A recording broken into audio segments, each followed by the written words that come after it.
So your website notes that thredUP is powering resale for some of the world's leading fashion retailers and brands like Walmart, Madewell, and Reformation. Tell us a little bit more about how you partner with these retailers and why it's advantageous for them to partner with you versus building their own resale infrastructure, because a Walmart, for example, surely has the capital to do so, but they've chose not to.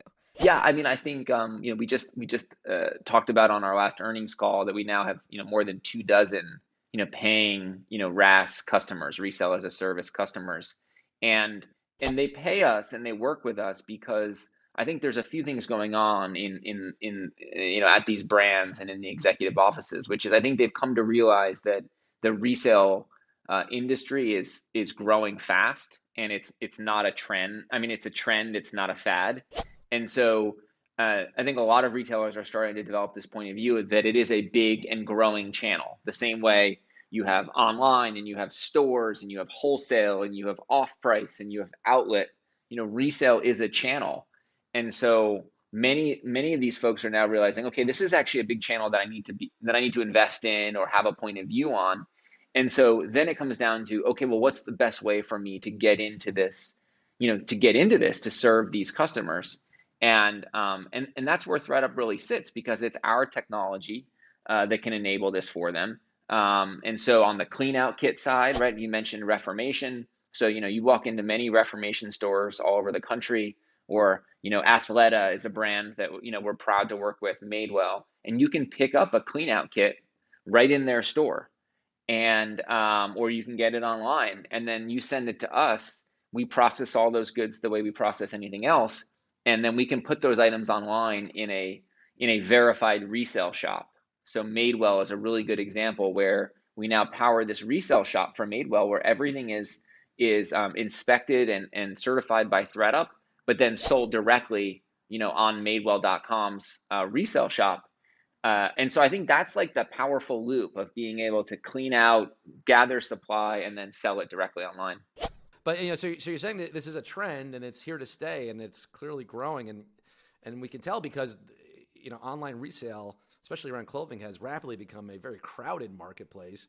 I've long used eBay and Etsy, and there's Facebook Marketplace and Mercari. That if you want to dump old clothes or go hunting for some cool vintage stuff. But now there's so many platforms dedicated to just clothing. Obviously, those platforms sell everything.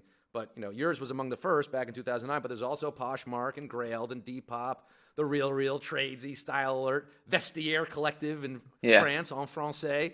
So how does thredUP differentiate itself when it is such a crowded marketplace? Is it really coming down to this kind of clean out your closet mode, or? Yeah, I think there's really three well-developed lanes now, sort of how I think about it. There's the peer-to-peer lane. So I think, as you mentioned, the Poshmarks, the Depops, Mercaris.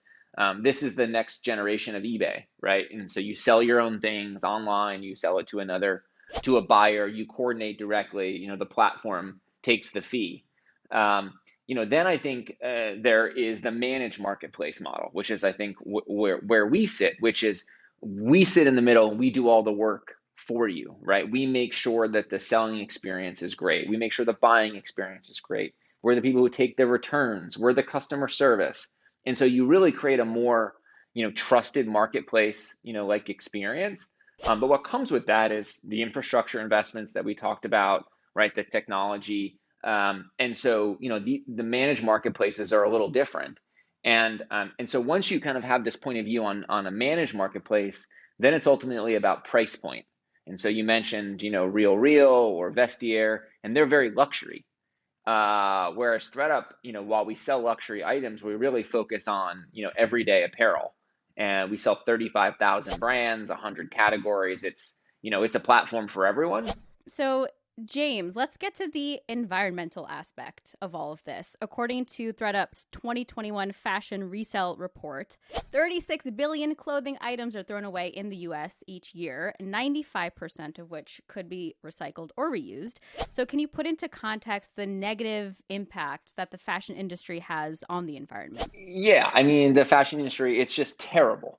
I mean, honestly, there's no other way to describe the impact of the fashion industry on the environment. It's terrible. And I think it's one of those things that has flown under the radar, until the past few years of just, the cost fast fashion, the cost of us wanting to have the newest thing, is really starting to take its toll. And I don't know whether fashion is the second most polluting or third most polluting. There's some debate about where it ranks, for how bad it is for the environment. But the cost is real. And I think the fact that in the U.S.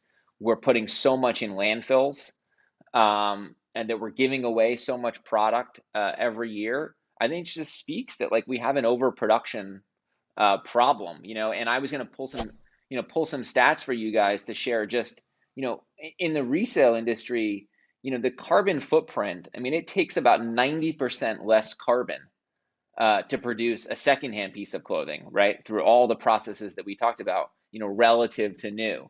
It takes a fraction of the energy demand. It takes, and on the water consumption alone, it's like 2% of the water consumption that it takes to produce a new item, to produce a used item. And so when you look across carbon, electricity, and water, secondhand is really, the best thing that we can do. If you like what you saw and you like what you heard, you can listen to the entire episode of this podcast, Business Casual, anywhere you get your podcasts. And please go ahead and subscribe to the Morning Brew YouTube channel, and go ahead and click on that alarm bell, that thing right there, so you can be alerted anytime there's a new video.